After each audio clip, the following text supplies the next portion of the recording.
Hii ikiwa Jumatano usiku, niliahidi jioni iliyopita pia ningenena ikiwa Bwana angeruhusu usiku huu juu ya somo la yale maandiko kwenye ukuta. Ni jambo la tungenena juu ya somo hili kwa majuma kadhaa na liwe tu nimeguza juu, lakini tajaribu kueleza tu juu kidogo tu kulihusu usiku huu kwa msaada wa Roho Mtakatifu. Na sasa nataka kusoma toka kwa Danieli sura ya 5 na kifungu cha 25, na inasomeka hivi: na maandiko yaliyoandikwa ni haya: mene tekeli na peresi. Na sasa Bwana naongeze baraka zake kwa huo usomaji. Nami nashangaa ikiwa ndugu wetu mwema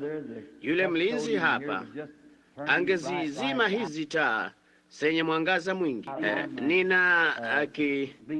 Zinaangaza kuelekea huku. Asante kwa ukarimu wako. Siwezi kuwaona wasikizi ninaponena na mtu yeyote. Nataka kuwaangalia nyusoni ninaponena. Inaonekana kama tu ni kuwasiliana binafsi zaidi na watu. Sasa twamtumainia Bwana wetu usiku huu. Tunajaribu kupata wasaa wangu na ninene juu ya somo hili. Najua ni somo kuu na ni somo la ibada ya kiinjilisti, na si ya uponyaji wa kiungu, lakini ni ya uponyaji wa kiungu ulio mkuu sana. Mwili ulio mgonjwa sana ni ujuao usiku huu ni ule mwili wa kiroho wa Bwana wetu Yesu duniani hapa, na umeraruliwa na umevunjwa hadi unahitaji sana uponyaji wa kiungu. Sasa somo letu usiku huu linaanzia Babeli. Na Babeli kwanza ilikuwa mahali ambapo ingaliko huko Shinari, na kwanza iliitwa lango la Mungu, Babeli, na baadaye iliitwa Babiloni, ambayo maana yake ni mchafuko. Na Babiloni yaonekana mwanzoni mwa Biblia katika Mwanzo, na yaonekana katikati ya Biblia, na yaonekana mwishoni mwa Biblia, kile kitabu cha mwisho, Ufunuo. Na kwa kuwa imo kote katika Biblia, lazima ingaliko leo. Na pia kila kitu kilichoko duniani leo katika hali ya mambo ya kiroho, kama roho wa Mungu na roho wa Shetani, na kila kundi la kidini na kila kitu tulicho nacho leo duniani vilianzia katika Mwanzo. Mwanzo maana yake kuanza, na mambo haya yote huenda yakawa chini ya jina lingine na chini ya hali nyingine, lakini roho yule alianzia mwanzo huidhihirisha, na ni kama mti unapokuwa na kukua hadi kwenye kilele chake, ambapo yote yatafikia upeo wao mwishoni kwa ajili ya hukumu kuu za Mungu, ambapo yeye atakapoamua mambo yote, na yale yote yaliyokuwa na mwanzo yatakuwa na mwisho. Ni yale tu yasiyokuwa na mwanzo hayana mwisho. Hiyo ndiyo sababu Mkristo aliyezaliwa mara ya pili hana mwisho, kwa sababu yeye yuna uzima wa milele, na uzima wa milele ni sehemu ya uzima wa Mungu mwenyewe, maana Mungu juu wa milele. Na neno lile neno la Kiyunani zoe, ambalo lasema uzima wa Mungu. Yesu aliponena na kusema na wapa wao uzima wa milele, neno hilo latumiwa tena. Kwa hivyo mtu akizaliwa mara ya pili, roho yake imebadilishwa, naye huwa sehemu ya Mungu, hata yeye yu mwana wa Mungu, na yeye yu wa milele kama vile Mungu alivyo wa milele, kwa sababu yeye yu sehemu ya Mungu kwa kuzaliwa kwake, kuzaliwa kiroho. Sasa Babeli ilianzishwa na mtu aliyeitwa Nimrod, aliyekuwa mwana wa Hamu, mtu mwovu sana. Na Babiloni wakati mmoja ilikuwa makao makuu ya ulimwengu. Huu mji mkuu ulipojengwa hapo, miji hii yote midogo iliyouzunguka ilitoa ushuru na kodi na mengineyo kwa mji huu mkuu Babeli. Na ndani humu, ikiwa utasoma vitabu vya kale kama kiitwacho Babeli 2 cha Hislop na historia nyingi za kale, utaona kuwa wao walikuwa na kila aina ya mafundisho mageni humu. Walikuwa na mwanamke fulani humu, siwezi kukumbuka jina lake wakati huu.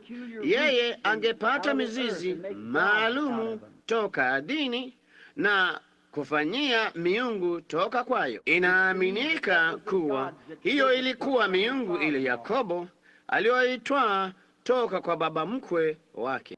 Baadhi ya hiyo miungu ya mizizi na kadhalika, kama tu miungano midogo, na toka kwa vitu hivyo kukazuka makundi ya kidini tuyaonayo duniani leo.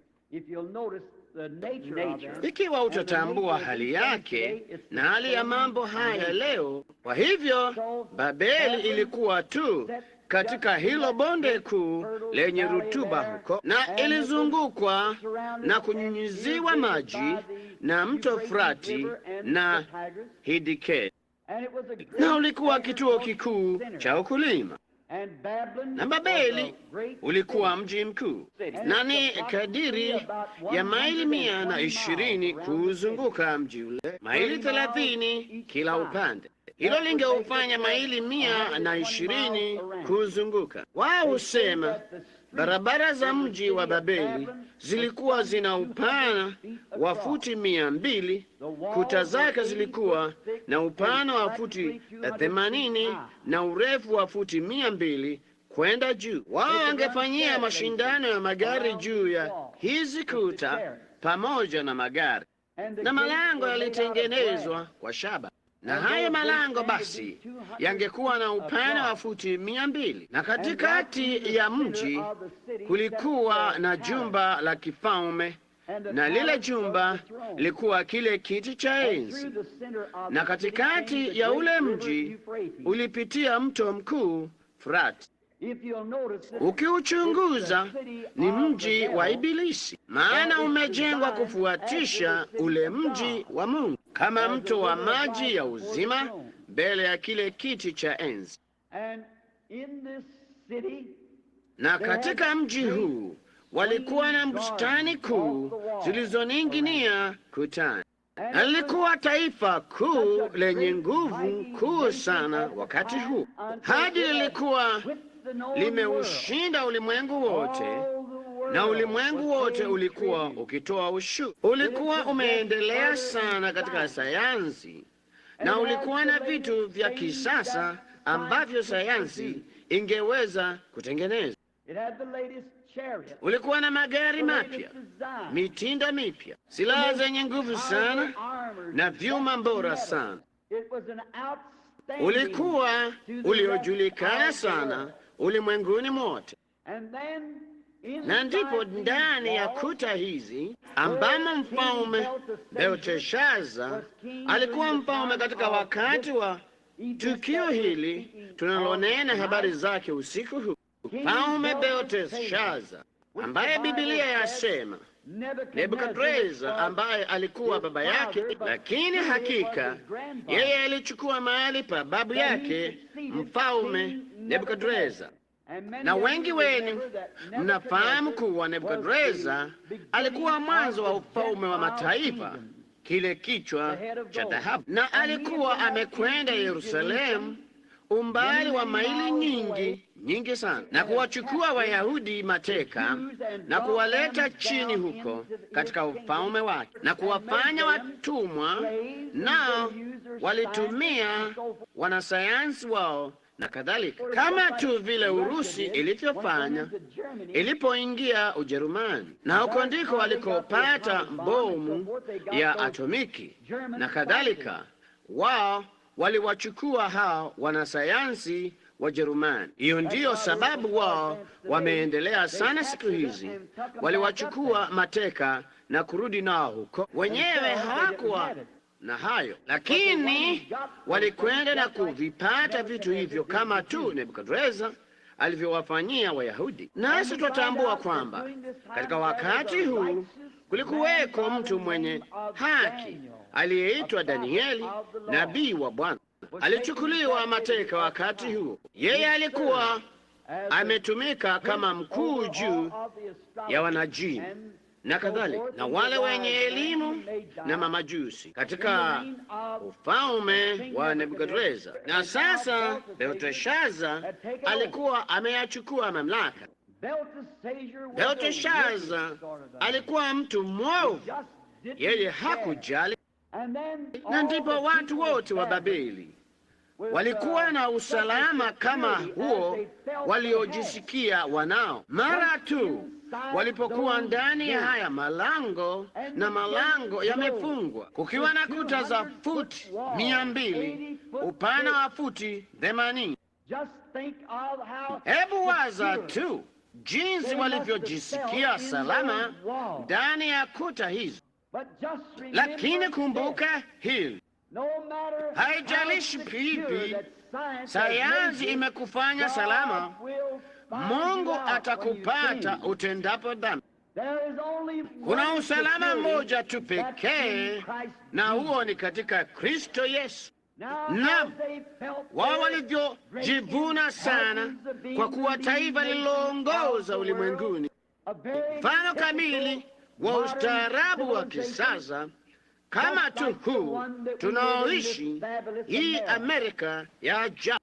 Nami naudhika mimi mwenyewe, lakini nasikitika tunachukua msimamo ule ule wao waliouchukua. Tunajivuna eti kwa maana tunavyofikiria wanasayansi na bomu bora sana na bomu za atomic na aeroplani ziendazo kasi sana, na tuna aina, tukiwa taifa linaloongoza ulimwenguni, tumejisikia kwa njia fulani tuna usalama pasipa Mungu.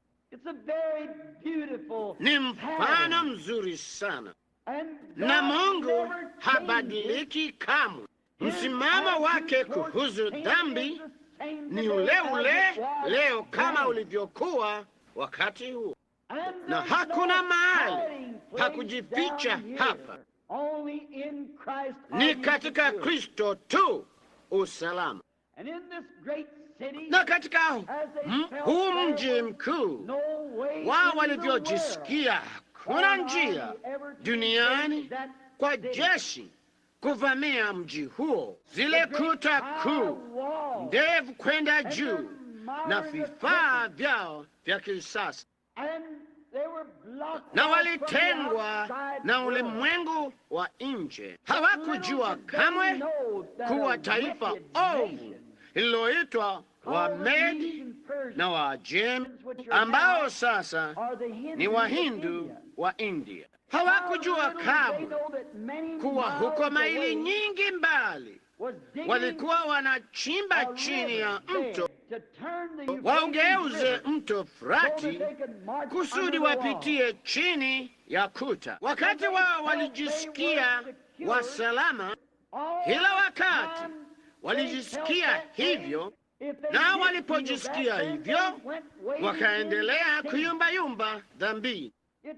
Yaonekana kwamba mtu afikiapo mahali ambapo ajisikia anajitosheleza, dhambi inaanza kumchukua. Kanisa, taifa, mtu binafsi anayejisikia kuwa hataki msaada wowote toka nje,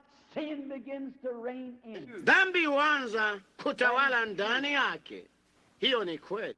Nasi tungetambua pia watu waanzapo kule kujisikia kuwa wakuu sana, kila mara dhambi huingia na kuwala. Kwa hivyo wao walipofunga hayo malango walidhani wako salama, lakini Mungu tazama toka mbinguni, na dhambi ni fedhea kwa taifa lolote. Na shangaa usiku huu tukiwa na zana zetu zote kuu na submarini zinazoongozwa na atomiki na jeti zirukazo maili 100 kadha kwa sekunde, hata kuwa au kwa dakika, ambazo ziendazo kasi kuliko sauti iendavyo.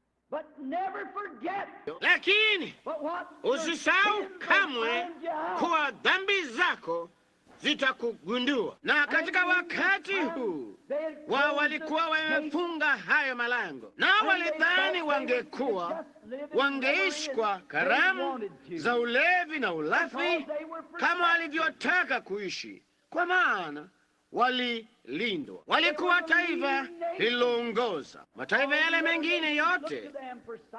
Walitegemea kwa sayansi na kwa msaada. Na kwa hivyo kwa wakati kama huo kulikuwa na huyu mfalme alifikiri angejistarehesha sana, naye alipanga tarehe ambao yeye angekuwa na dansi kubwa mno, au kama vile ningesema rumba ya kisasa, si mengine. Na kwa hivyo alipanga wakati na alialika kila mtu mashuhuri, wanajeshi wote na makapteni na wake wote na masuria. Sasa suria ni kahaba halali tu, nanyi mwaona mtu hakijisikia hajitosheleza, hapo yeye huanza kuyumbayumba dhambini. Naye aliagiza vileo vizuri sana ambavyo angalipata kwa ajili ya hii karamu ya rumba ambayo angekuwa nayo. Alidhani usalama, alidhani hakuna kitu kiwezacho kumdhuru kwa sababu alikuwa salama. Naye alikuwa na pilka hizi katika moja ya bustani zake nyuma ya jumba la kifalme, na hali wakiwa nje bustanini kule, labda walikuwa wameipamba kimaridadi mno, maua yote yakimetameta, kuwaleta wasichana wa maonyesho na wanawake wengi kuja kuwatumbuiza, wanajeshi na vileo vyao na mvinyo yao. Ikiwa huo sio mtindo wa kisasa wa karamu za rumba siku hizi, sijui nyingine. Hivyo hasa, na walitayarisha kila kitu, wangejumuika kweli kweli, na bila shaka wanawake wengi waliolewa walihudhuria. Waume zao waliachwa nyumbani kama yaya, hali wao walienda kujumuika. Na kadhalika, bila shaka, mama alitembea sakafuni akiwa na mtoto mgonjwa, hali mume mlevi alikwenda kujiburudisha. Ni sita tu wa kundi moja na nusu dazani kundi lingine, nami naweza kuwaona wao walipoanza kunywa na kuburudika. Nami ningewaza jinsi bendi ingegongwa vilivyo, na kulikuwa na mziki na vijana walichezeshana kweli kweli, na wanajeshi walilewa wakiwashika kwa tamaa wanawake na kuwapeperusha juu ya vichwa vyao na kuwabusu na kuketi vitini mwao na shangwe, wakidhani walikuwa salama.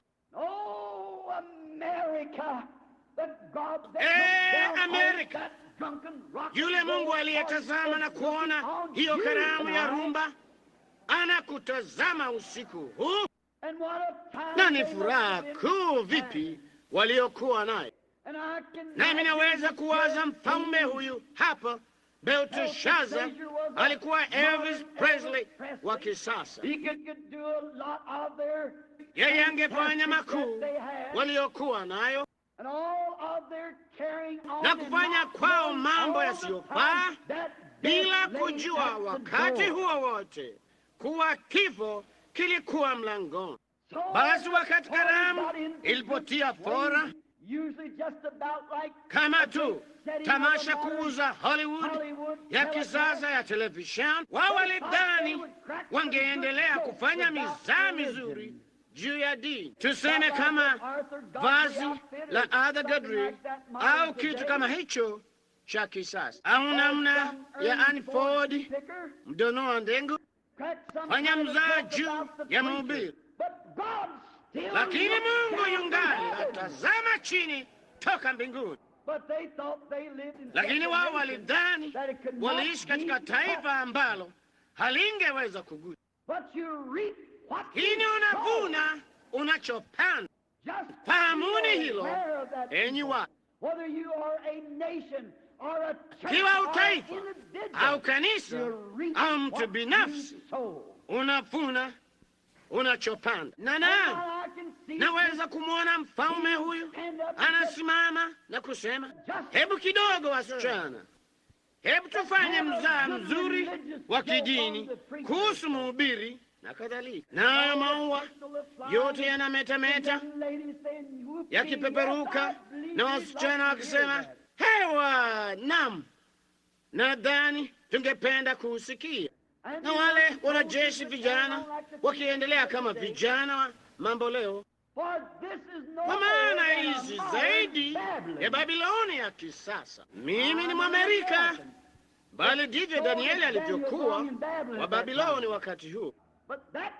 Lakini hilo si udhuru wa dhambi. Amwambie msichana mmoja siku moja, je, wewe Mkristo? Akasema, na kufahamisha ni Mwamerika. Alisema hilo halifai chochote hata kidogo. Nafurahi kuwa Mwamerika, lakini hilo halihusiani kwa vyovyote vile na Ukristo hata kidogo. Tukitenda dhambi, tutahukumiwa kwa ajili ya dhambi zetu, na uhakikishiwe hilo. Wao walikuwa na nabii huko, lakini hawangemsikiza. Walikuwa na ujumbe, lakini walitaka kuufanyia mzaha. Ikiwa hiyo si Amerika ya kisasa, sijui. Wao wana Injili, ile kweli, lakini huidhihaki. Basi walisema, na tuende huko tukachukue hivyo vifaa vya watakatifu wapingirikao na tuvilete hapa tukavifanyie mzaha. Mungu hawaruhusu wenye dhambi kuwadhihaki watu wake. Mutalipia hiyo siku moja. Na walikwenda wakachukua vyombo vya Bwana na wakazileta hekalu, na watakuwa na kinywaji kizuri wakitumia vyombo hivyo vya Bwana. Nao walitia mvinyo uitwao Olex 92 au 92 au Pabst Blue Ribbon ndani, wavitumie kwa mzaha. Lo, waligonganisha hizo blauri pamoja na hivyo vyombo, na wakaanza kunywa na kucheka na kuifanyia mzaha dini ya Bwana. Hawakujua walichokuwa wakitenda, na ndivyo ilivyo taifa hili usiku huu. Hawajui, wamekataa ujumbe wa Bwana Yesu Kristo katika ubatizo wa Roho Mtakatifu na kuzaliwa mara ya pili. Ingawa wao walikuwa wa dini. Sasa hiyo karamu ya rumba ya walevi, wao walikuwa wa dini, kwa maana Biblia ilisema kuwa waliisifu miungu yao.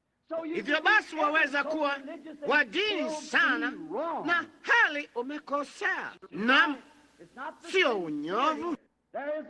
Iko njia ionekanayo kuwa sawa machoni pa mtu, lakini mwisho wake ni njia za mauti. Kwa hivyo wao walikuwa na kanisa kuu la taifa na dini ambayo wangeitumikia. na walivifanyia mzaha vitu vitakatifu vya Mungu. Na hilo ni mfano halisi wa siku hizi, kufanyia mzaha vitu vitakatifu vya Mungu. Wao huwaita watu wanaojaribu kuishi maisha mema na maadilifu na manyofu, huwaita wa mtindo wa kale au watakatifu wavingirikao au majina fulani ya kashfa, nao huita vipawa vya Bwana ambavyo yeye anavitenda, kutenda kwa pepo mchafu kama mpiga ramli au ibilisi. Mwawezaje kuepuka hukumu? Ile damu ya wafia imani inalia dhidi ya Mungu. Asipohukumu taifa hili kwa ajili ya dhambi yake ya kisasa, itambidi yeye aziinue Sodoma na Gomora na aombe msamaha kwao kwa kuangamiza. Hiyo ni kweli. Tunaelekea kuhukumiwa, na maajabu haya makuu unayoyaona Mwokozi wetu aliyebarikiwa akitenda ni ishara za kuonya kuwa hukumu imekaribia, nayo yamezambazwa kote katika taifa hili, toka upande hadi upande, toka mashariki hadi magharibi, toka kaskazini hadi kusini. Nao wameyakataa, wameyachekelea, wameyalaumu, wameyaandika katika magazeti yao kama upuzi. Waza hilo, Babeli ya kisasa. Sasa walipokuwa wakinywa, wakigonganisha vikombe vyao wakinywa, kwa ghafla, wakati huyu mchezaji mashuhuri mpenda anasa aliyeitwa Belteshaza alipokuwa tu tayari kunywa kutoka kwa kikombe chake, macho yake yakabenuka alipogeuka na kutazama kuelekea ngomeni, maana yeye aliona ukitoka mbinguni mkono wa mwanadamu, na ulianza kuandika juu chini ukutani. Na watakieni mtambue, uliandika kwenye plasta. Sasa labda ile mishumaa ilikuwa karibu na mapambo yao, ambapo wao walikuwa wacheza rumba yao ya kisasa, na taa zilikuwa zikiangazia ukutani. Mungu hatendi mambo pembeni, ni papo hapo mwangani ambapo Mungu hunena na kutenda. Kwa hivyo maandishi yake ya kimbinguni yalikuwa kwenye plasta ya ukuta machoni pao wote, na hapana budi mfalme aliyaona kwanza. Huyu mpenda mizaha wa kisasa, mchezaji mzuri redioni, mchezaji wa televisheni, alipoinua bilauri ama kikombe alichokuwa nacho mkononi mwake, macho yake yakabenuka, naye akatetemeka sana. Nafikiri alitetemeka. Biblia ilisema kuwa mifupa yake ikalegea. Bila shaka alitetemeka sana. Hakika Mungu aanzapo kuonyesha ishara zake, ni wakati wa kutetemeka. Na kama yeye alivyotambua, wimbo wake wa rumba ulimfanya atetemeke. Na ndipo yeye alipoyaona hayo maandishi ukutani. Naweza kuwaza huyo msichana amejipaka midomo yake rangi, sijui kama nini, na nywele zake zote zimepambwa, na akicheza akizunguka zunguka pamoja na hawa majeshi walevi. Alisema, nashangaa imekuwaje kwa mfulana huyu usiku huu. Akikekevua, na mfulana mmoja akamshika na kusema vema, na tucheze hii inayofuata pamoja nao, na muziki ukakoma. Oh, hili taifa kuu lenye dhambi! Wakati mmoja rumba zenu zitakoma, ikiwa utamsikiza sauti ya mhubiri, mutausikia mkono wa Mungu katika hukumu siku moja. Lakini rumba zitakoma kama tu vile zile bendi zilivyofanya, zilizocheza karibu na wewe, Mungu wangu, katika Titanic. Siku moja mutabadili wimbo huo, na muziki ukakoma, na wao walimwona yule mfanya mizaa wao hodari, mchezaji mashuhuri wa televisheni. Yeye alikuwa amesimama, magoti yake yakigonga. Alipotazama na kuona hili jambo kuu likitendeka, bona yeye alisema, tumezungushiwa kuta, walinzi wangu wamesimama mlangoni, walio bora sana. Lakini mwaona, Mungu hapaswi kupitia malangoni jinsi mudanivyo. Yeye ujia toka utukufuni, mkono wake ulikuwa ukiandika ukutani, na upesi wakiwa mahali pa kisasa. Biblia ilisema yeye aliwaita wachawi wake wote, mamajusi na maaskofu wote, madaktari na mapopu na makardinali na kadhalika, na kusema, sasa nitawaambia wangwana, nimewapa ruhusa kuhubiri na kutenda mliotaka kutenda. Sasa nitafsirieni mimi yaliyoko ukutani. Lakini kama ilivyokuwa tu wakati huo, ndivyo ilivyo sasa. Hawakuwa wawezao ya kimbinguni, hawakujua lolote kuyahusu, hawakujua kutafsiri lugha zisizojulikana, hawakujua lolote kuhusu lugha ya kimbinguni, naye walishikwa na bumbuazi. Hawakujua lolote kuhusu. Na wote waliposimama hapo, kumbuka, huku ni kule kuanzisha kwa ufalme wa mataifa, na kama ulivyoanza kwa ya kimbinguni, hutakwisha kwa ya kimbinguni. Lakini hawa maaskofu na makardinali na madaktari wakuu hawangeweza kutafsiri ya kimbinguni, hawakujua lolote kuyahusu. Walitazama kote vitabuni vyao vya sanaa na hawakupata chochote ambacho kingelinganishwa na. Mwaona, vitu vya kiroho hueleweka kiroho, na ndipo wao wote wakasumbuka, na wao hawakujua la kutenda, na mwishowe malkia mdogo, kumbuka, yeye hakuwekwa kwenye karamu hiyo ya rumba, na njia pekee ambayo yeye alijua kitu fulani kilikuwa kitendeka, neno lilimjia kuwa mfalme amehangaika na karamu imekomeshwa.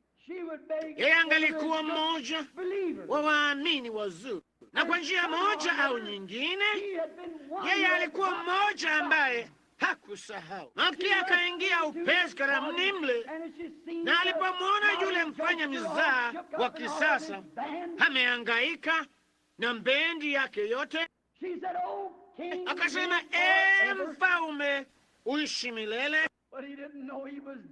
Lakini yeye hakujua alikuwa mvu hapo hapo. Kasema, uishi milele. Najua kuwa ninyi nyote mumehangaishwa na maandiko yale ukutani, nami naona hawa popu na maaskofu na makardinali na wale wenye shahada za habari ya Mungu, na hakuna yeyote wao awezaye kuyasoma. Bali mfalme, hebu na nikuambie jambo fulani. Yuko mtu katika ufalme wako anayejua ya kimbinguni. Ndugu, tunapoona maandiko kwenye ukuta leo, lakini kunaye mtu hajuaye kuyahusu. Huenda umepitia katika afisi za kila daktari mjini, na wao walikwambia shati utakufa. Lakini kunaye mtu, huenda umeyumbayumba dhambini hadi nafsi yako iko nyeusi kama kuta zenye masizi za kuzimu, na utayari kujinyonga pasipo tumaini. Lakini kuna mtu na jina lake ni Yesu. Yeye ajua ya kimbinguni, naye yuko umeni mwetu, maana sisi tu wana wa ufalme wake. Kunaye sema ajua ya kimbingu, maana miaka mingi iliyopita Roho wa Mungu alionekana akikaa ndani yake, naye ana roho njema kupita kiasi. Yeye angetafsiri ndoto, aliona maono, na kila moja yao ilikuwa tu sahihi. Basi msisumbuke, nipeni dakika chache na mtamleta hapa. Siku moja utamwendea. Huenda usiwe na nafasi yake nyumbani mwako. Una shughuli nyingi, ukitazama televisheni, ukicheza karata, ukinywa pombe, ukihudhuria karamu za ndani. Lakini kuna wakati mmoja utakaomwendea. Naam. Na kwa hivyo Danieli akaletwa, na alipoletwa mhubiri wa haki, mtu wa Mungu, singeweza kuwaza mtu wa Mungu aishi mahali kama hapo, ila awe alikuwa ameipinga. Lakini mwaona, yule mfalme hakuitilia maanani. Hiyo ndiyo sababu yeye alikuwa katika hali aliyokuwepo. Na wao walimleta Danieli, naye akasema, je, mapopo na madaktari wenu waliwafasiria nini? Wao hawakuwa na chochote cha kutafsiria. Hivyo basi nini ilitendeka? Danieli alisema, Belteshaza, ulijua mambo haya yote, nami naiambia Amerika, natumaini nikiwafanya kwa dakika hii wasikie sauti yangu. Wafahamu mambo haya yote, kama mataifa yaliyotangulia yaliyotenda dhambi na kutenda yale tumetenda, tumepimwa katika mizani na tumeonekana kuwa tumepungukiwa. Kipi kilichotendeka kwa Ufaransa? Kipi kilitendeka kwa Ujerumani? Kipi kilitendeka kwa mataifa mengine walioelekea kwa mvinyo, wanawake na kujiburudisha? Kila mara huwa hivyo, nasi si wasioweza kupatwa na hukumu. Mungu yu mwenye haki, naye alisema, baba yako jinsi Mungu alivyomfanya taifa kuu, lakini yeye alisahau, naye alitenda mambo yale yale unayotenda, na Mungu akamgeuza awe mnyama wa porini. Kasema, ijapokuwa ulijua haya yote, umevichukua vyombo vyake vitakatifu na kuvifanyia mzaha. Tazama, yeye alisema, haya maandiko yamewekwa kwenye ukuta, na wakati huu ufalme wako umehesabika. Yani, tazama hapa, ewe, siku zako zimehesabika. Ufalme wako umeondolewa kwako na kupewa taifa lingine, taifa katili lisilomcha Mungu, ambalo ni baya kama wao walivyo. Mungu hufanya dhambi ipigane na dhambi. Na staajabu leo, na wakati huo huo, hebu niseme kwanza, yeye alipokuwa amesimama pale akitazama maandiko hayo kwenye ukuta, hakujua kama kuwa hapo chini ya malango, wakati huo wale walinzi walikuwa wameuawa, na wale majeshi walikuwa katika njia za mji wakiwaua walinzi wa jumba la mfalme. Walikuwa kwenye vipandio, na hawa wanawake wakisimama hapo, bali na watoto wao wachanga, bali na waume, bali na wake zao, wote wamelewa, wakisikiza aina fulani ya dansi ya kisasa na kufanya yasiyofaa.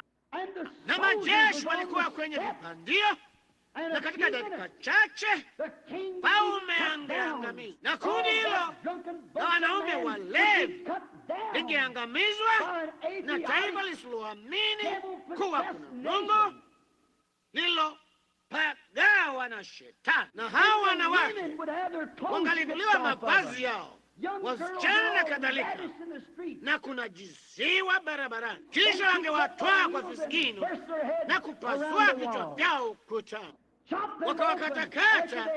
Baada ya kuwa najisi, wanajeshi wazimu walevi ilikuwa mlangoni, maana wao walipimwa katika mizani na wakaonekana kuwa wamepungukiwa. Na ninashangaa siku hizi katika maovu yetu yote ya kisasa, kucheka kwote na kufanyia mizaa ibada za uponyaji, kuchekelea na kufanyia mizaa kanisa la Mungu aishie, na kuendelea kama Biblia ilivyosema wao wangefanya. Wakati wenye kujivuna, wenye mfano wa utawa, bali wanakana nguvu zake. Nashangaa siku hizi tunapodhani tu salama sana, na kwa ghafla twaona kuwa Urusi miaka 5 mbele yetu katika sayansi.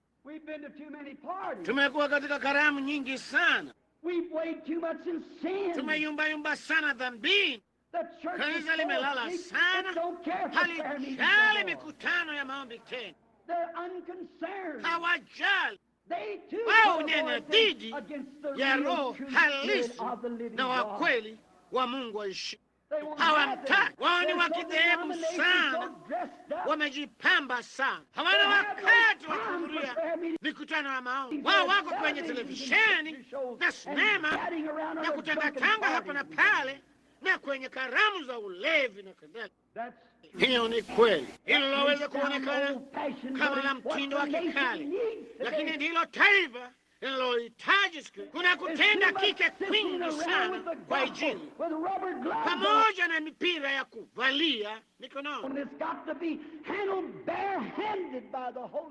Shati lishikwa kwa mikono mitupu kwa Roho Mtakatifu. Billy Graham alisema yapata juma moja au mawili yaliyopita katika moja ya jumbe zake, alisema taifa hili laweza kuwa shabaha kwa Urusi wakati wowote Urusi itaka. Tuko wapi? Mutanunua rekodi za Elvis Presley na mkae nyumbani, mkatae kwenda kanisani ili msikize twampenda si sana. Hivi karibuni mmepimwa kwenye mizani, mmeonekana kuwa mmepungua. Imekuwaje? Na maandiko ukutani, Warusi walirusha Sputnik ambayo hatuwezi kufanya chochote juu yake, maili 500 toka duniani, na wangeweza kuweka nusu dazeni juu ya Amerika katika dakika 30 zijazo na kutoa mwito na kusema jisalimisheni au mtakuwa majivu kwa dakika chache. Wao waweza kulitenda. Hakuna chochote tuwezacho kufanya kwa liko mikononi mwao. Wakomunisti wamweka damu, wasio na huruma, wasio mcha Mungu. Hayo ndiyo Mungu anaotumia kufanya dhambi iwe dhahiri. Kika ndiyo ukisoma Biblia, Urusi haina budi kutenda hivyo kulingana na ufema. Ninyi waalimu wa unabii mwaweza kutofautiana na hilo, lakini ngoja hata itakapotimia. Urusi imewekwa hapa kwa kusudi hilo. Biblia ilisema hivi. Sasa hapa ina Sputnik. Nilijaribu kurusha moja majuzi usiku, tukidhani tungefanya kama wao walivyofanya. Ikaruka futi 3 kutoka ardhini, ikakoma. Penzi na dhambi nyingi kupindukia. Tumepimwa katika mizani, nasi tumeonekana kuwa tumepungukiwa. Mungu uturehemu. Tutafanyaje? Tungekuwaje kama wangetuma hizo Sputnik pamoja na makombora hayo na kusema jisalimisheni, la sivyo utakuwa chungu la mafumbi katika dakika 5. Bila shaka serikali yetu kuokoa maisha ingalijisalimisha. Hilo tu ndilo jambo pekee wawezalo kufanya. Basi ingekuwaje kwa baadhi yenu wa Amerika? Sisi sote ndani hapa, si hapa tu, lakini nanena kuhusu taifa lote, nikinena kitaifa. Enyi vipuza mambo leo, wasichana mnakwenda huku na huko, hali midomo yenu imepakwa rangi kama chipukizi la ua la waridi, na mngemchekelea mhubiri pembeni akihubiri Injili. Na watineji, unafikiria eti una akili zaidi ya vile ulivyo na busara ya kuitumia? Itakuwaje kwenu baba mnamketi nyumbani usiku na mama na kutazama televisheni, hali kijana wenu yuko vichochoroni na binti yako huko kwenye viburudisho mahali fulani, naye yuko huko akisokota rumba nanyi mnatazama televisheni na kudhihaki Injili. Itakuwaje kwenu enyi washiriki wa kanisa? Matokeo yenu yatakuwa nini? Huenda jina lako likawa katika kila kitabu au kanisa kubwa zaidi mjini, bali usipokuwa chini ya usalama wa damu ya Bwana Yesu, tangamia pamoja na hao watakaoangamia. Hakuna tumaini kwako. Itakuwaje? Sputnik imo kule juu, na ni kipi kingetendeka? Taifa lingelisalimisha bila shaka. Hilo tu ndilo jambo bora serikali iwezalo kutenda. Ndipo ingekuwaje?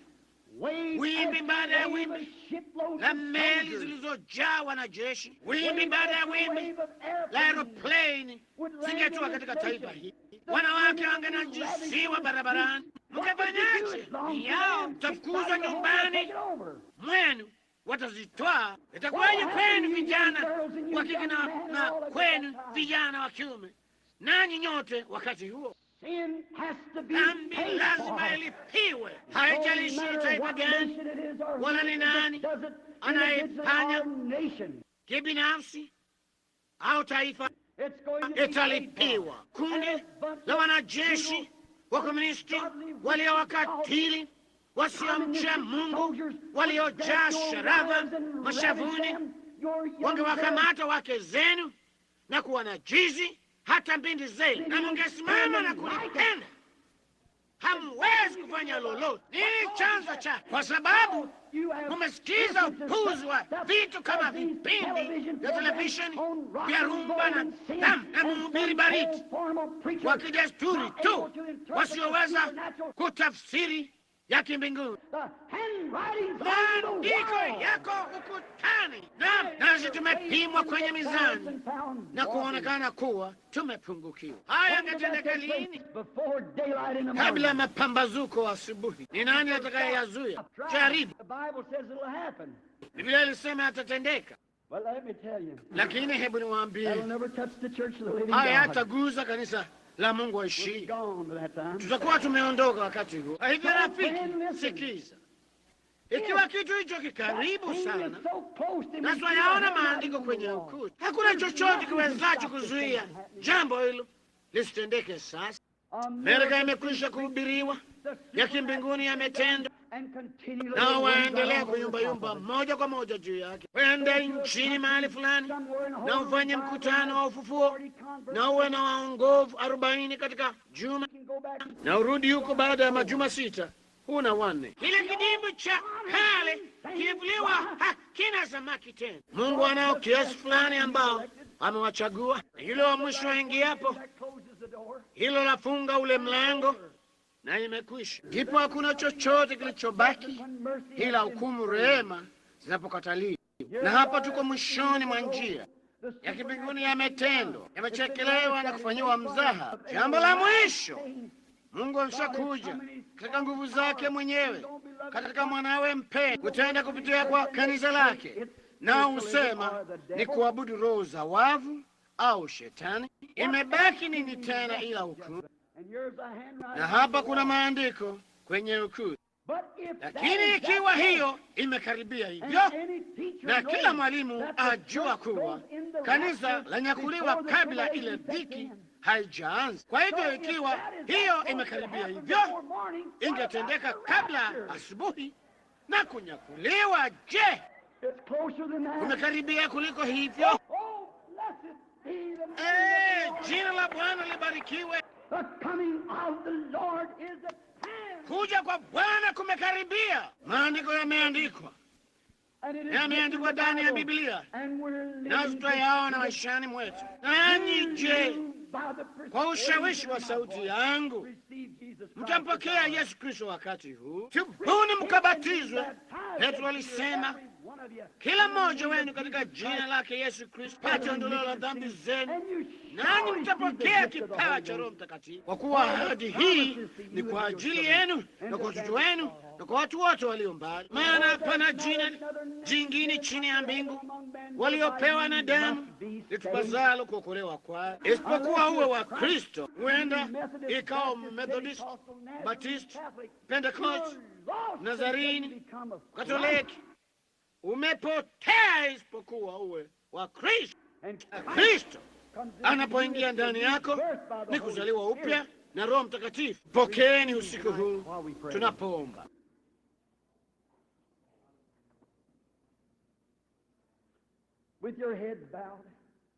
Vichwa vyenu vikiwa vimeinama. Nashangaa tu juu ya hili. Wangapi hapa wanaojua kuwa jambo hili kuu lingetendeka? Huenda ukaenda kulala usiku huu pamoja na mkeo, na asubuhi yake amekwenda. Ninyi baba na mama mwawezi kubuzu watoto wenu wakalala usiku, na kesho asubuhi kila kitanda kidogo kiwe nanyi mtakimbia barabarani kuona kipi kilichompata Bibi Yones. Yeye pia amekwenda. Kule kunyakuliwa kumekaribia. Biblia inaonyesha dhahiri. Na katika mkutano, wakati ungali nafasi, kama tu mwanamume mwenye busara na mwanamke mwenye busara, mbona usitii mwito huo ulio moyoni mwako na kusema, Bwana Mungu, nijaze na huo uzima wa milele? Kwa maana ikiwa roho yako ingali ina nia ya kielimu, wewe uwa dunia hii. Kini roho wa Mungu aliyetoka mbinguni huja moyoni mwako na kukupa Roho Mtakatifu ndani yako. Ile dhiki ijapo, yule Roho Mtakatifu atarudi kwa muumba wake, nawe utaenda pamoja naye. Haijalishi uwa dini vipi, hutakwenda ila tu kuwe na kitu fulani huko cha kukupeleka. Ni wangapi usiku huu hali vichwa vyenu vinainamishwa mbele ya ujumbe huu, mungemwinulia Kristo mikono yenu na kusema, Mungu, nijaze na Roho wako Mtakatifu, nawe ukija nataka kwenda pamoja nao. Mweza kuinua mikono yenu. Mungu awabariki kote kanisani. Bila shaka mikono 200 au zaidi iko hewani. Rafiki mwenye dhambi, ikiwa hujapokea Kristo kamwe, waweza kwa wakati huu kuinua mkono wako na kusema, Bwana Yesu, unirehemu mimi. Mungu akubariki wewe bibi. Mungu akubariki wewe hapa nyuma huko. Mtu mwingine, nikumbuke tu Bwana. Mungu akubariki wewe uliye hapa chini hapa. Bwana awe na nikumbuke. Bwana, macho yangu yamefunguliwa hivi sasa. Natambua kuwa labda nimekiri kuwa Mkristo kwa muda mrefu, lakini sijawahi kujua maana yake kuzaliwa mara ya pili. Siyampokea Roho Mtakatifu kama. Kwa hivyo mtu asipozaliwa mara ya pili hawezi kuingia katika ufalme, wala hawezi hata kuona huo ufalme. Waweza kuinua mkono wako na kusema, ni rehemu mimi, Roho Mtakatifu, na ujapo kuchukua kanisa, nichukue mimi. Mungu akubariki wewe bibi, na mwingine nikumbuke. Mungu, Mungu akubariki bwana. Mungu akubariki bibi, nikumbuke mimi. Mungu akubariki wewe hapa kijana. Mungu akubariki wewe huko nyuma, huko msichana nyuma huko, nawe uliye kule nyuma bibi, unirehemu Mungu. Niyaonapo yale maandiko kwenye huku, ina busara kutosha tuseme kuona kuwa yale yamesema kutoka katika Biblia usiku huu, kuwa haya ni marudio ya historia. Huko mwisho hakuna chochote kiwezacho kusaidia. Kile kitu kitakachoangamiza ulimwengu kiko mikononi mwa watu wenye dhambi. Unao tu wachache zaidi. Huenda wewe ukawa yule wa mwisho aliyechaguliwa kuja kwa Kristo. Huyo wa mwisho ajapo, hukumu itaingia. Kitu kimoja kimepunguka, hicho chaweza kuwa ni wewe. Je, utampokea yeye usiku huu? Hali tukingoja, mikono mingine 20, 30 imeinuliwa. Sasa hatuna mahali hapa hakutoa wito wa madhabahuni kuwaleta watu hapa mbele, kwa sababu hatuna mahali popote. Lakini tawaulizeni ninyi hakika, iweni waaminifu na msikize sauti ya onyo. Iweni waaminifu na kumwomba Kristo dua hapo hapo mnapokea.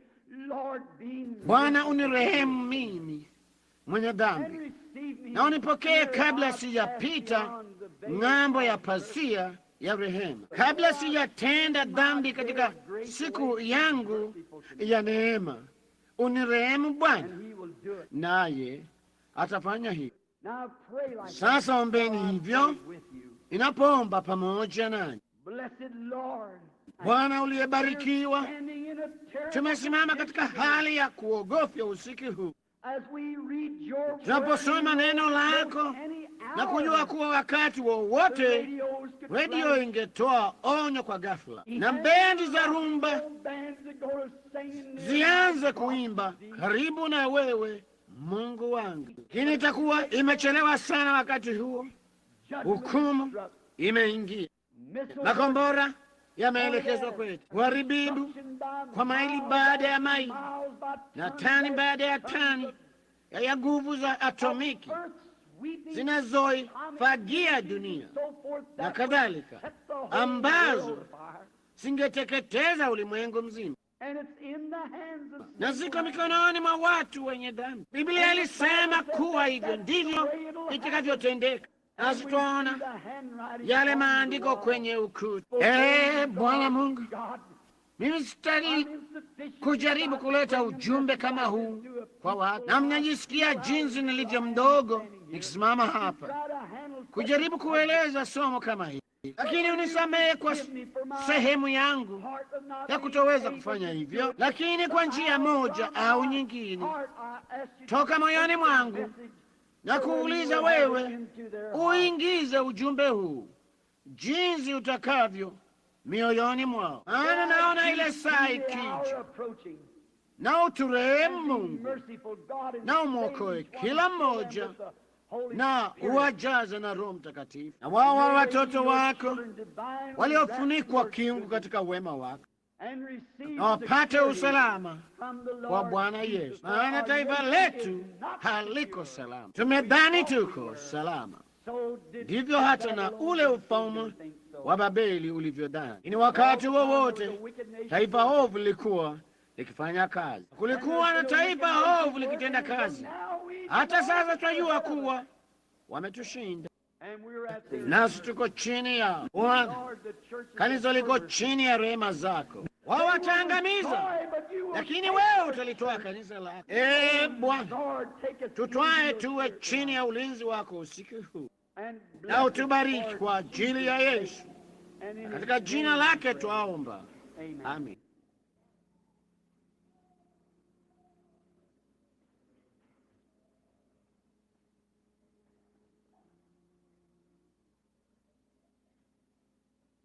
Just softly a minute. Be reverent. Softly and tenderly, Jesus is calling, calling for you and for. While we're Imba sasa. take inventory on the portal.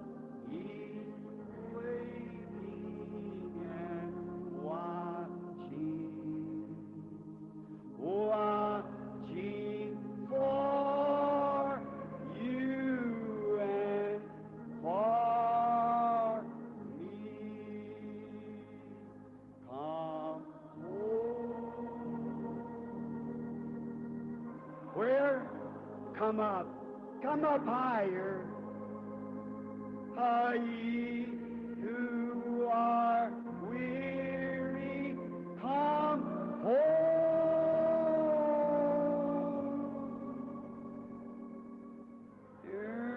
Earnestly, tenderly, Jesus is calling, oh sinner, come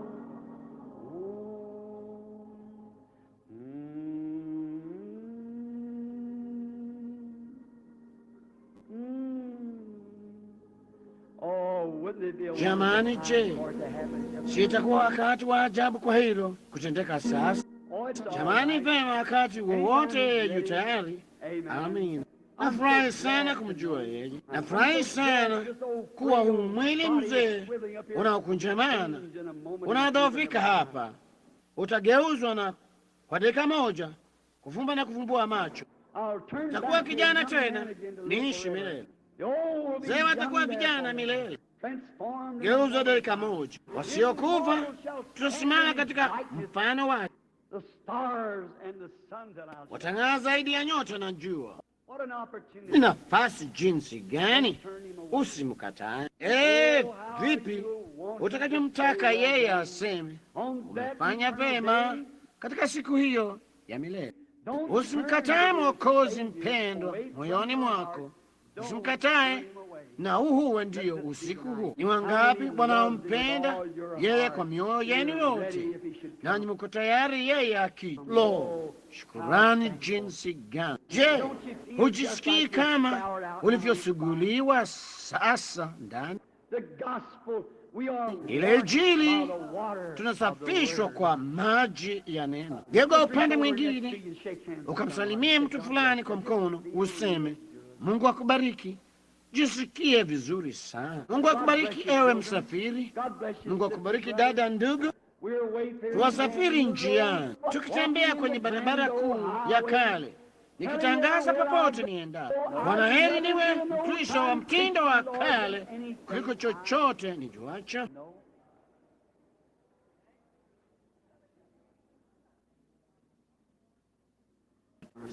Sasa hali tuko katika wakati huu wa uchaji wa Mungu.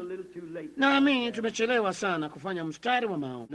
Naamini Roho Mtakatifu amefurahia sana huu umati ukimjia Kristo. Sasa tafutie kanisa upesi sana, ubatizwe na uende kanisani humo, kanisa nzuri ililojazwa na Roho, kabaki humo maishani mwako mote. Kazi zipi Kristo alizoahidi atazitenda? Yeye alisema kazi zifanyazo mimi yeye naye atazifanya. Basi uwepo wake uko hapa.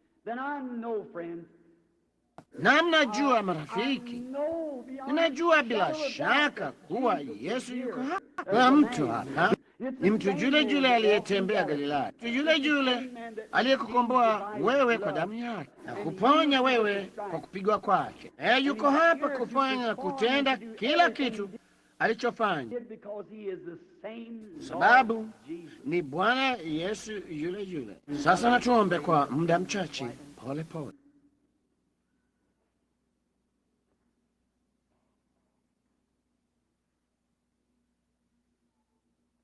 na muwe tu katika maombi, hali nikijaribu kupata nia ya Roho Mtakatifu.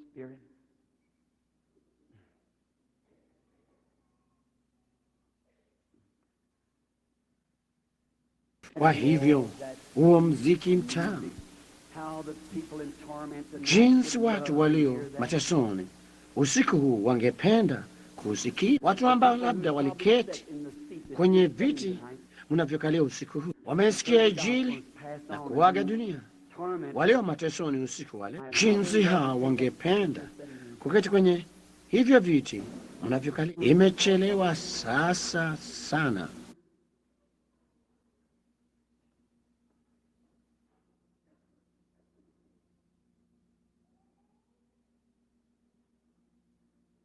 Bwana, wewe uliyeziumba mbingu na nchi, wewe uliyemtuma mbarikiwa Bwana Yesu hapa duniani, na katika yeye ulikaa utimilifu wa yule Roho, na wewe umekwisha kusema kupitia kwa kinywa chake, mimi ndimi mzabibu nanyi ni matawi. Zabibu wenyewe huzai matunda, bali matawi huzaa matunda. Naomba Mungu kuwa wewe utajidirisha mwenyewe usiku huu kati yetu, ili watu hawa wapate kujua kuwa ujumbe ambao umekwisha hubiriwa kutoka kwako, ya kwamba unatuonya tujitayarishe na zile siku za mwisho zimekaribia. Huenda kuna watu walio wagonjwa wanaoketi hapa. Bwana, wape moyo wapate kuponywa, maana twaomba hili kwa utukufu wa Mungu. Sasa Bwana, tunaojinyekesha wenyewe kwako kama kanisa la Mungu aishi kuona. Nafikiri kila mkono ndani hapa uliinuliwa, na mtakuuliza wewe usiku huu, Bwana, kutufanyia kitu fulani maalum. Na ruhusu sasa hivi ya kwamba watu hawa watajitolea wenyewe katika njia ambayo Roho Mtakatifu atapitia kwao kwa imani nyingi. Hata mimi niweze kujitolea kwako wewe, ukatende kazi kwa vipawa vyako na ukajithibitishe mwenyewe miongoni mwetu. Huenda kuna wageni miongoni mwetu, twauliza katika jina la Yesu, amen. Maana yake kila mara huonyesha rehema kabla ya hukumu. Twauliza wahudumu wabaki huko na waombe na tuombe. Na sasa hasa nimekuwa nikihubiri, nami tawauliza, labda ninyi watu mlioko mbele hapa au popote mlipo, hebu anzeni kusema. Biblia yasema kuwa yeye yu kuhani mkuu awezaye kuchukuana nasi katika mambo yetu ya udhaifu. Vema basi, ikiwa yeye ni kuhani mkuu aliyekuwa jana, ni yeye yule, ndipo kutenda kwake kule kule alikotenda jana, yeye atatenda leo, ikiwa yeye ni yule yule, sivyo? Kwa hivyo ikiwa yeye aweza kuguza sasa, mguze kwa mambo yako ya udhaifu, na yeye akujiwaza tu. Yeye aliposimama karibu na umati kama huu, siku moja mtu alikuja aliyeitwa Petro, au jina lake aliitwa Simoni. Yeye alisema, jina lako ni Simoni, wewe mwana wa Yona, lakini tangu leo utaitwa Petro. Yeye alikuwa ni nani? Yule mtume aliyependwa. Filipo alipokutana na Nathanieli na akaja huko, yeye alisema, tazama Mwisraeli kweli kweli, ambaye ndani yake hamna hii, yaani Mkristo, mtu mwaminifu. Kasema, je, ulinijuaje Rabi? Kasema, kabla Filipo hajakuita, ulipokuwa chini ya ule mti nilikuona. Yule mwanamke aliyekuwa na ugonjwa wa kutoka damu alijitokeza. Yeye akatazama mkutano wale, wao walidhani kazi zake zilikuwa za Shetani, nao wakasema mioyoni mwao, yeye ni Beelzebuli. Naye akatambua mawazo yao, sivyo? Yeye alisema, sitendi lolote isipokuwa Baba anionyeshe kwanza, na kazi nisifanyazo nanyi pia mtazifanya. Kwa hivyo yeye shati kuwa hivyo, ikiwa anafanya kazi katika kanisa lake, sababu hilo ni neno lake. Sasa nataka kuwaulizeni, ikiwa makutano haya watu wawili au watatu, Bwana atawajalia imani kutosha kuguza vazi lake, na yeye atarudi katika roho wake na kutenda yale hasa aliyotenda alipokuwa hapa duniani. Je, mungeridhika kumkubali kama mponyaji wenu? Je, mngekubali? Semeni amin ikiwa mngalikubali. Na aliruhusu, ndilo ombi la. Sasa nyinyi ombeni tu. Ikiwa ninyi ni watu wangapi walio wagonjwa ndani humu wanaotaka kuponywa? Inueni mikono yenu. Kila mahali tu. Vema, watu walio wagonjwa wanaotaka kuponywa. Sasa ikiwa kuna yeyote katika jengo hili ambaye mimi simjui yeyote inayemtazama, kiri huyu ni Rosella anayeketi hapa, msichana aliyekuwa na ugonjwa wa ulevi, aliyeitwa na Bwana mkutanoni mahali fulani. Alikuwa mlevi kupindukia, na madaktari walikuwa wamemkatia tamaa. Alipoitwa na Bwana, huyu msichana ajua si kuwa nimemwona wala kumjua. Bwana alimwambia yote kuhusu maisha yake na hali yake, na akamwambia kuwa angepata nafuu. Na ndiye huyu hapa usiku huu, tuzo la neema ya Mungu, mwenye ugonjwa wa ulevi. Hata daktari baada ya daktari alimkatia tamaa, hata kile chama cha kuwasaidia walevi. Namjua, lakini kwa vingine nina hakika kuwa huyu ndugu anayenitazama, anayeketi hapa na suti ya kijivujivu, yeye ndiye ndugu anayetuletea maua. Naamini hiyo ni kweli.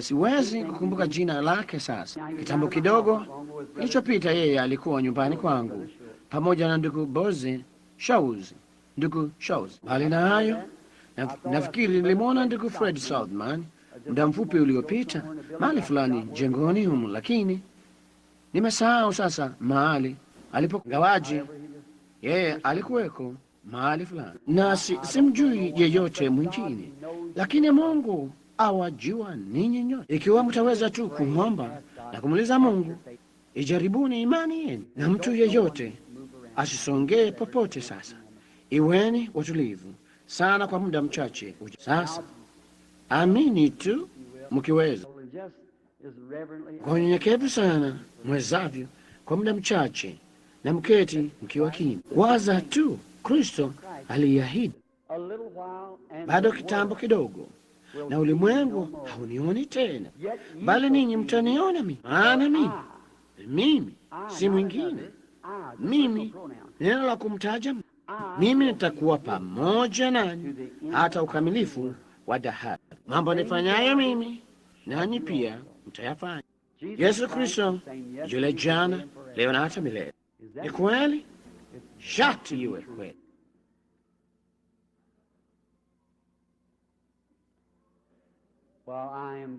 Vema, namshukuru sana Bwana. Mwaweza kuviinua vichwa vyenu mkitaka. Hapa hapa pembeni kwa mwanamke anayeketi hapa hapa pembeni, ni mwanamke mweusi. Bibi, sikujui, Mungu anakujua. Lakini kuna ile nuru juu ya mwanamke huyu. Sasa yeye ikiwa Bwana atanifunulia shida yako ni nini na kile unachoombea, je, utaamini kuwa ni Bwana Yesu atakayekusaidia? Ni lazima una shida au kitu fulani unachotaka, maana iko hapa. Mwana marafiki, ninyi mnasema vema, sioni hiyo. Yawezekana kuwa haungeyo. Naitazama moja kwa moja, mwana. Mwasema vema, ndugu Branham, ikiwa waweza kuiona kwa hisi zako, naweza pia. Sivyo. Paulo aliona hiyo, yule Yesu katika mfano wa nuru, na wale waliokuwa pamoja naye hawakuiona. Mwana, wale mamajuzi waliona ile nyota, ile nuru iliyowaongoza, lakini hakuna mwingine yeyote aliyeiona. Ni kwa watu fulani tu, ni vipawa. Mwanamke huyu ana shida ya mapindi. Hiyo ni kweli. Pia una ugonjwa wa moyo. Ndivyo hasa. Sikiza, jina lako ni, wanakuita Esi. Naam. Jina lako la mwisho ni Upshire. Unaishi kwenye barabara iitwayo Cleveland kaskazini. 1264. Anwani yako ni Exactly right. 1264. Ndivyo hasa. You touched something, lady. Wako uligusa kitu fulani, bibi. Wewe unajua hukuniguza mimi kamwe. That girl sitting next to you there. Huyo msichana anayeketi kando yako hapo, yeye pia anaomba, And she's praying for somebody else.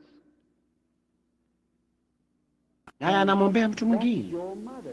na mtu huyo ni mama yako. And she has something wrong in her Ana lungs. shida katika mapafu yake, And nawe there's una some uhusiano connection with this fulani woman here. na mwanamke huyu hapa. You are her Wewe daughter-in-law. umbindi mkwe wake, And your name is Margaret. na jina lako ni Margaret. Hiyo ni kweli, And you live at the same nanyi place. huishi mahali pamoja, I see you coming and going. na waona mkija na kuingia. Unawazaje kuihusu Bwana, ewe mtu wa pili unayeketi hapa?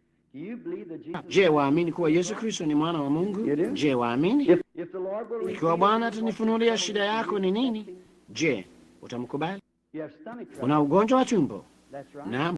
If that's right, stand on your feet Ikiwa ndivyo, simama. correctly. Ndivyo hasa. You're a preacher.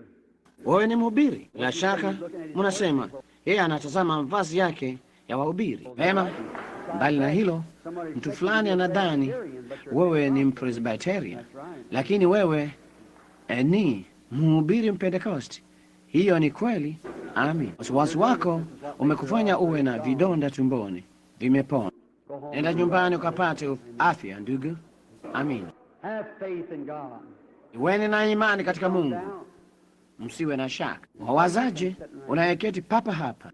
Yes. Naam. You believe? Je, waamini? You believe me? Unaamini kuwa mimi ni mtumishi wa Mungu, au wataka kitu toka kwa Mungu? Ikiwa Mungu atanifunulia kile utakacho, je, utaamini kuwa la kimbinguni latendeka? You believe it? Waamini yale yale ambayo Yesu angesema kwa moyo wako wote?